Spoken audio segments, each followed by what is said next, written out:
एक ऐसा राज्य जहां राजनीति सिर्फ सत्ता नहीं बल्कि पहचान, विचार और जज्बात की लड़ाई है। जहां हर चुनाव एक जंग बन जाता है और हर नेता एक कहानी।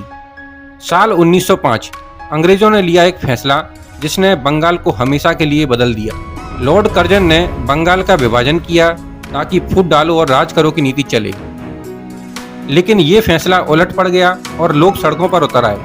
वंदे मातरम गूंज उठा और आंदोलन ने जन्म लिया। बंगाल बना आजादी की लड़ाई का केंद्र। यहाँ से उठी हर आवाज पूरे देश में गूंजी। विदेशी कपड़ों का बहिष्कार हुआ, स्वदेशी अपनाने की लहर चल पड़ी। राजनीति अब सिर्फ नेताओं तक सीमित नहीं रही, हर आम इंसान इसका हिस्सा बन गया। 1947 भारत आजाद हुआ, लेकिन बंगाल के हिस्से में दर्द आया। एक बार फिर बंगाल को दो टुकड़ों में बांट दिया गया। पश्चिम बंगाल भारत में रहा और पूर्वी हिस्सा बन गया बांग्लादेश। लाखों लोग बेघर हुए, रिश्ते, घर और यादें सब टूट गए। ट्रेनें लाशों से भर के आती थीं, हर तरफ सिर्फ डर और खामोशी थी।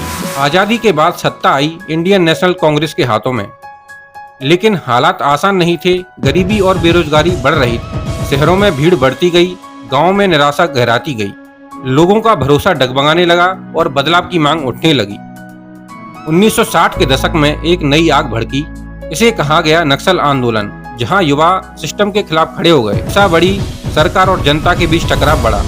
बंगाल की सड़कों पर अराजकता का माहौल बनने लगा। 1977 एक ऐतिहासिक मोड़ आया। बंगाल में बनी लेफ्ट फ्रंट सरकार और शुरू हुआ एक नया युग। और मुख्यमंत्री बने ज्योति बासु। उन्होंने किसानों के लिए बड़े फैसले लिए, जमीन सुधार लागू किए। गरीबों को हक मिला, गांव में उनकी पकड़ मजबूत हो गई। धीरे धीरे लेफ्ट फ्रंट का दबदबा बढ़ता गया। उन्होंने एक दो नहीं, पूरा 34 साल तक उन्होंने राज किया। बंगाल बन गया वामपंथ का सबसे मजबूत गढ़। लेकिन समय के साथ कहानी बदलने लगी। नई फैक्ट्रियां आना बंद हो गईं, निवेश कम होता गया। पुरानी इंडस्ट्री भी बंद होने लगी, युवाओं के सपने टूटने लगे। लोग राज्य छोड़ने लगे और असंतोष बढ़ने लगा। जनता सवाल पूछने लगी, क्या यही बदलाव था? इसी बीच एक नई नेता उभरी। नाम था ममता बनर्जी। सफेद साड़ी, सादगी भरा जीवन, लेकिन अंदर था बेमिसाल साहस। उन्होंने सिस्टम को खुली चुनौती दी और जनता के बीच उतर गईं। सिंगूर में जमीन अधिग्रहण का विरोध एक बड़ा आंदोलन बन गया। नंदीग्राम में भी यही गुस्सा फूटा और सरकार हिल गई।